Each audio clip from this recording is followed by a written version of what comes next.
Captain Gao Feng volunteers to take on the lead monster while the rest of the Fire Hammer team flees. As he faces off against the creature, the Huya squad watches and discusses how powerful he is.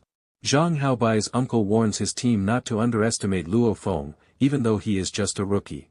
He urges the captain to let them kill the Fire Hammer team so that Su Xian cannot be rescued, otherwise she will report what they were doing inside the building. Monsters attack the Fire Hammer team, and as the group fights, Luo Feng hangs back, using his senses to determine that there are 32 low-level monsters working together. When he joins the battle, he realizes there are actually 33. The 33rd monster attempts to pounce on Su Xian while Luo Feng is at a distance, but he uses his telekinesis to drive a blade through its head. Shengu asks him about his flying knife, but Luo Feng decides not to reveal that he is a spiritual master yet, so he plays it off casually. Meanwhile, Captain Gao Feng continues his battle against a higher-level monster. Outside the building, Captain Gao Feng notes that when a monster's attack is about to land, it is also at its most vulnerable. As the creature pounces, he kills it with 2 hammer strikes. He reflects that he is far stronger than a two-tailed tiger monster, but admits his attacks were a bit slow and that he will need to train further when he returns. The Huya squad decides to use his strength to their advantage by directing him against a particular monster that has been giving them trouble. Once the monsters inside the building are cleared, the Fire Hammer team stops for a break. Luo Feng offers Su Xian some water, and the team praises her bravery for not crying at all during her time in the wilderness. Luo Feng asks her why she was out there to begin with. Su Xian explains that the people she studies under at university are working on a vaccine for the RR virus-infected monsters, but they need field samples. Luo Feng tells her that warriors should have been sent to collect them. She explains that they did have a warrior bodyguard, but he died along with her teacher and classmate. The other Fire Hammer team members angrily explain that she and her comrades had been used as bait by a team of unscrupulous warriors to lure high-level monsters. Luo Feng deduces that it must have been the Huya squad. We then see the Huya squad preparing to attack. Zhang Haobai's uncle reminds his teammates that Luo Feng is his to kill, for embarrassing him so many times. His captain warns him not to let personal grudges distract him from their true goal, killing the very old and powerful Silver Moon Wolf. As the Fire Hammer team reunites with Captain Gao Feng, the Huya squad locks their sights on them and activates the ultrasonic monster collar. The Huya squad begins raining bullets down on the Fire Hammer team, and Shan Ku takes a sniper shot meant for Captain Gao Feng, losing an arm.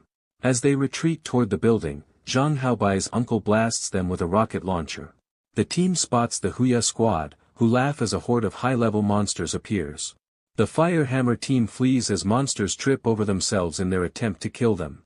Luo Feng stops, wondering if the Huya squad is doing all of this because of him. Luo Feng decides it's time to end the chaos. He uses his telekinesis to levitate blades around himself, finally revealing that he is a spiritual master. Taking the lead, he confronts the monsters head-on. A scorpion monster blocks his path, but it is quickly dismantled by his flying blades. He then begins merging the blades into larger spears, cutting down the monsters pursuing them. When a particularly well-armored beast appears, his teammates shout advice: aim for the weak spots. The eyes, ears, or leg joints. Luo Feng follows their guidance and defeats it. At that moment, the Silver Moon Wolf senses his spiritual energy. The team lures the rest of the monsters off a cliff, and as they leave, the Silver Moon Wolf's footsteps crush the body of a dead warrior. They tend to Shan Ku's injuries, and he remarks that his career as a warrior is over. He admits it may be for the best, since his family always worries when he leaves. His teammates reassure him that he can become an instructor and spend more time with his family. He just has to survive. Luo Feng asks his team not to publicize that he is a spiritual master, and they agree. Just as they share a moment of laughter, the Silver Moon Wolf appears, tracked by the Huya squad. Captain Gao Feng warns that even injured, the Silver Moon Wolf is far too powerful for them. Luo Feng insists he can at least stall it while the others escape. The Silver Moon Wolf engages Luo Feng in battle. It catches one of his blades mid-air and breaks it with its teeth. Not only does it evade all of his attacks, it manages to get the drop on him, throwing him across the building. Its unusual evasive ability catches him off guard again, overpowering him and slamming him through several walls. Luo Feng forms a desperate plan. He props the wolf's mouth open with his feet and sends a flying blade through its soft palate, piercing into its skull. The beast collapses, defeated. Su Xian hugs him in relief, and his teammates rejoice at his victory. But his weapon is destroyed, and his shoulder is badly injured from the fight. They discover the tracking device the Huya squad had placed on the Silver Moon Wolf. Furious, the Huya squad realizes that the valuable parts of the wolf have already been stripped by the Fire Hammer team. They decide to ambush the team before they can make it safely back to base. However, the Fire Hammer team has already made it back safely. When the Huya squad arrives, Zhang Haobai's uncle attempts to punch Captain Gao Feng, but Gao Feng easily catches the blow and breaks his wrist.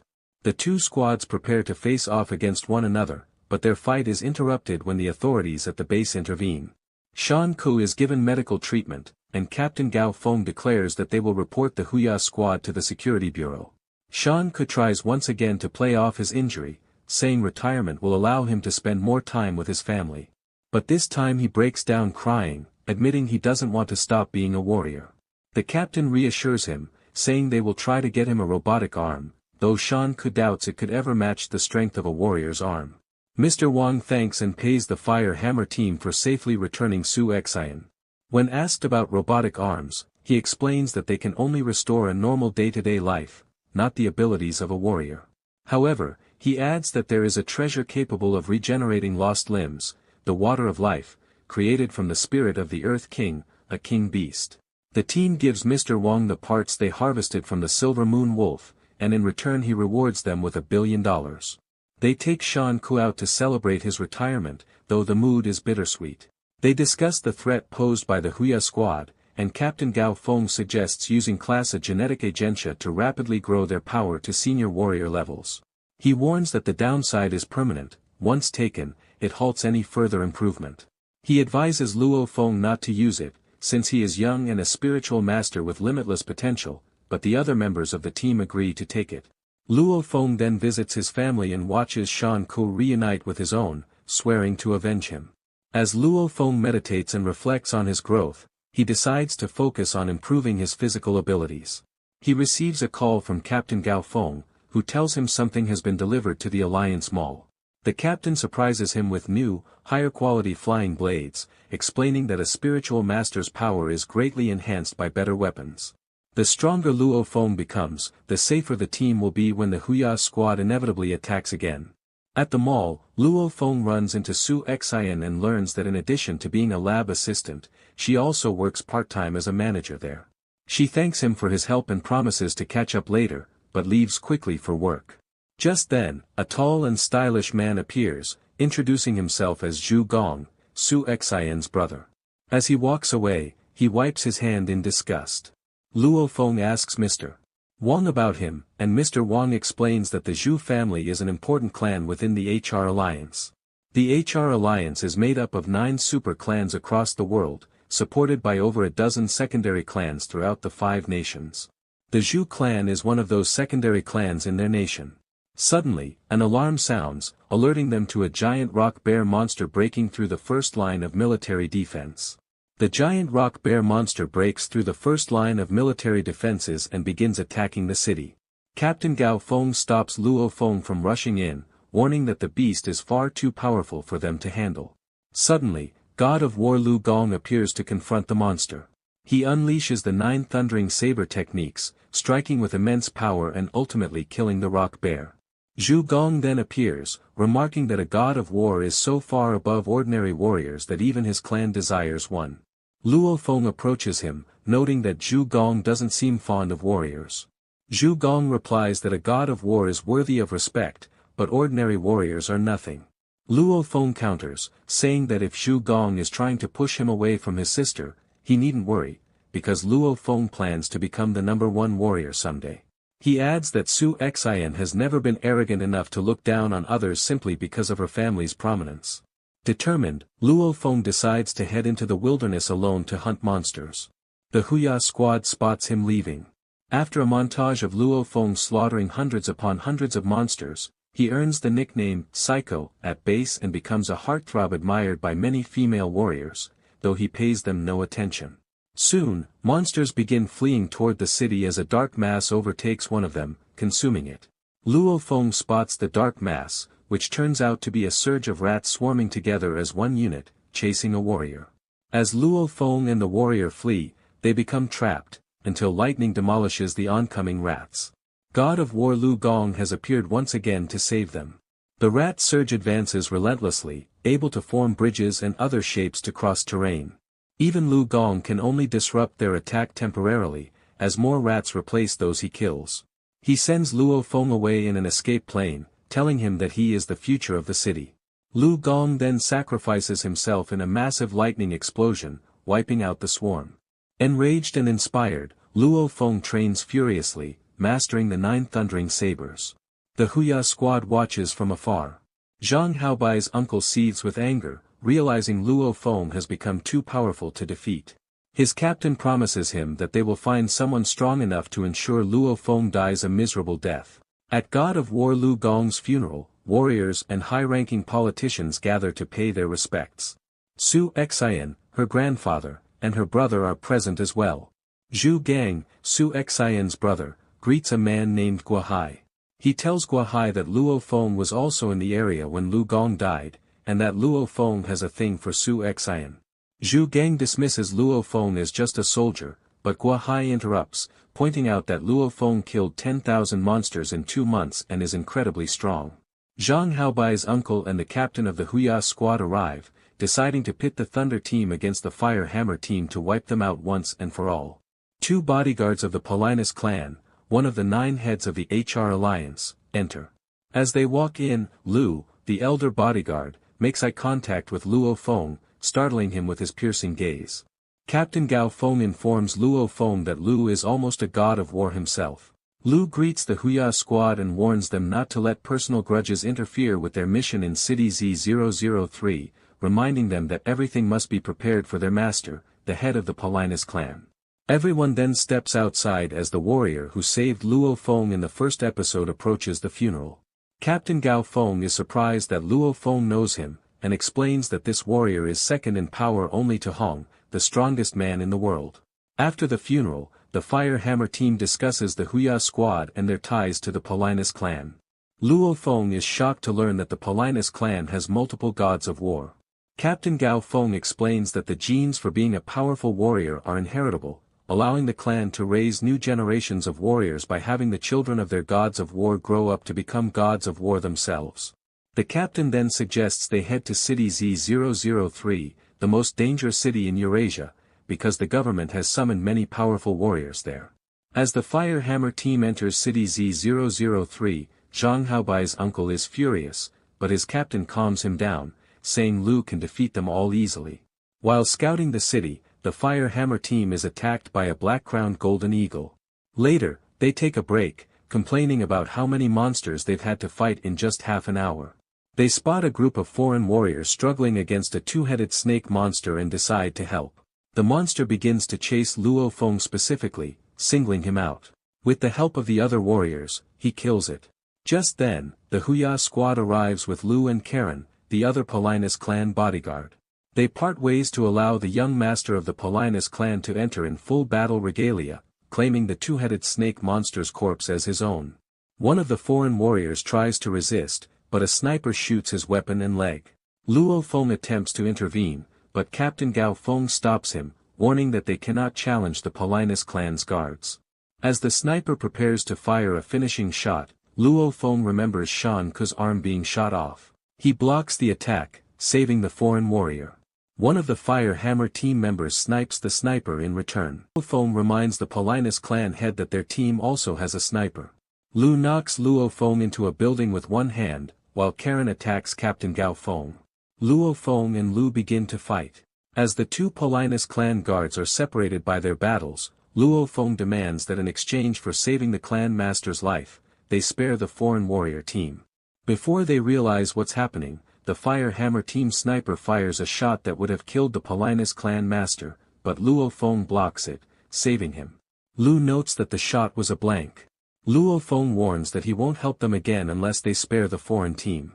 Karen is enraged, but Lu agrees, explaining that while a sniper is useless against them, the young master is not as skilled. The Polinus clan and Huya squad leave, but not before Zhang Haobai's uncle warns Luo Feng that he won't be so lucky next time. Lu warns the Huya squad captain to be more careful, threatening to kill him if anything happens to the young master. Luo Feng decides to track the Polinus clan, fearing retaliation once their master is safe. He reminds the Fire Hammer team that if the two guards launched a full-strength attack, they would not survive. Stealthily, Luo Feng follows them. Through the city. Lu tells the Huya squad captain to alert him next time they find the Fire Hammer team's location so he can eliminate them. Lu suddenly turns, possibly sensing Luo Feng hiding nearby. As night falls, Luo Feng resolves to wipe out the Huya squad once they are separated from the Polinus clan, confident he is now strong enough. After waiting a long time, he finds only Zhang Haobai's uncle and the injured sniper inside a building. He prepares to strike but overhears the uncle boasting that he had Cobra memorize Luo Feng's family's route so they could attack them outside their home where there are no cameras. Enraged, Luo Feng loses control, and his telekinesis shatters a chandelier, alerting them to his presence. He attacks, easily killing the sniper. Fighting Zhang Haobai's uncle, Luo Feng is tempted to use his flying blades to kill him but restrains himself. He defeats him, but the sniper manages to make a call. He lies, claiming it's from Cobra, and threatens Luo Feng's family if he doesn't answer.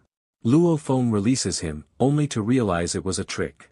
Zhang Haobai's uncle ambushes Luo Feng, throwing dirt in his eyes and attempting to kill him. Luo Feng catches his enormous blade with his bare hands, struggling as the sniper crawls toward his gun.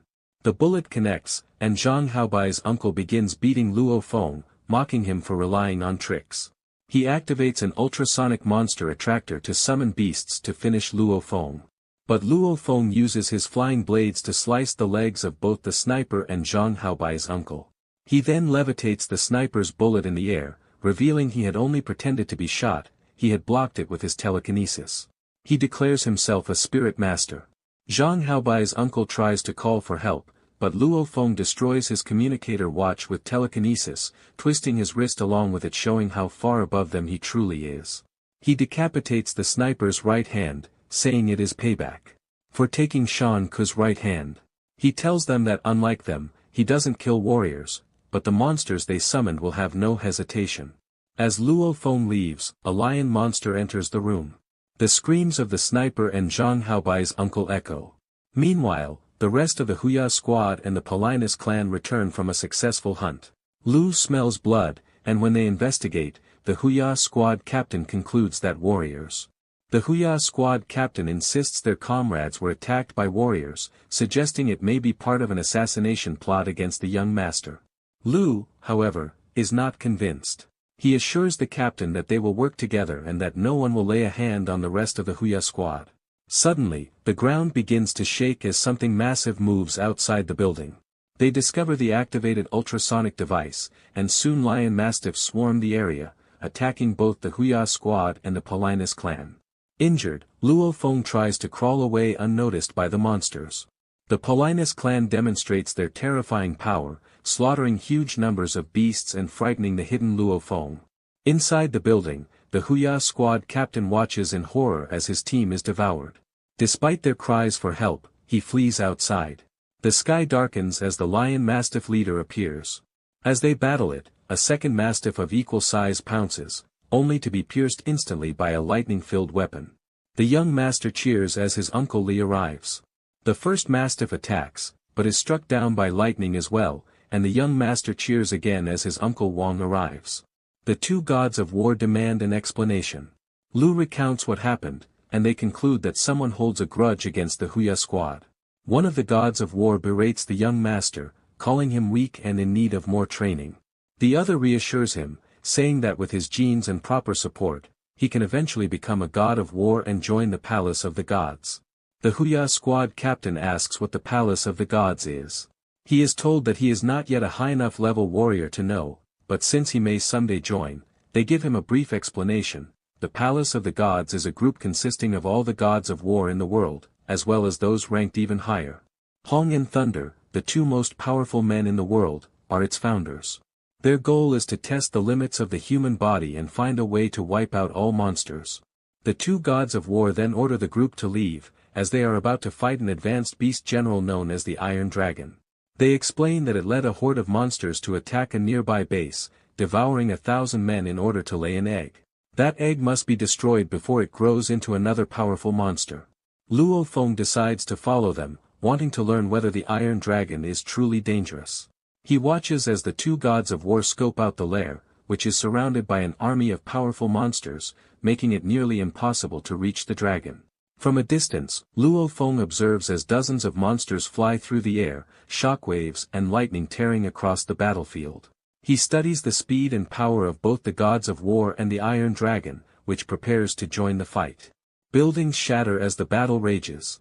Luo Feng decides to go for the egg, hoping to demoralize the Iron Dragon and give the gods of war an advantage. As he flies, he receives a call from his brother, who tells him that Shan Ke came by and found Cobra lurking outside. He also shares that thanks to the money Luo Feng gave him, he made a fortune in the stock market. His brother begins to despair over his disability, but Luo Feng tells him never to think that way. His brother agrees, though he looks sad after the call. Luo Feng scopes out the building, searching for a way past the army of monsters. He decides to use the elevator shaft to reach the lair undetected. He succeeds, but realizes too late that elite patrol monsters guard the perimeter. They cannot see him yet, but they would spot him if he went for the egg. He debates whether to destroy it or not, then decides to steal it and deliver it to a research institute for study, believing it would do more good that way. Using his flying knives, he lifts the egg and places it in his bag. Before leaving, he spots the outfit of a fallen god of war displayed as a trophy by the Iron Dragon and decides to take it back to base. The guard monsters notice the egg's absence and roar, sending the Iron Dragon into a rampage. The monsters attack Luo Feng, who fights his way out using a level of movement beyond micro-body movements, something he learned from watching the gods of war. But the Iron Dragon spots him and lunges, ready to kill.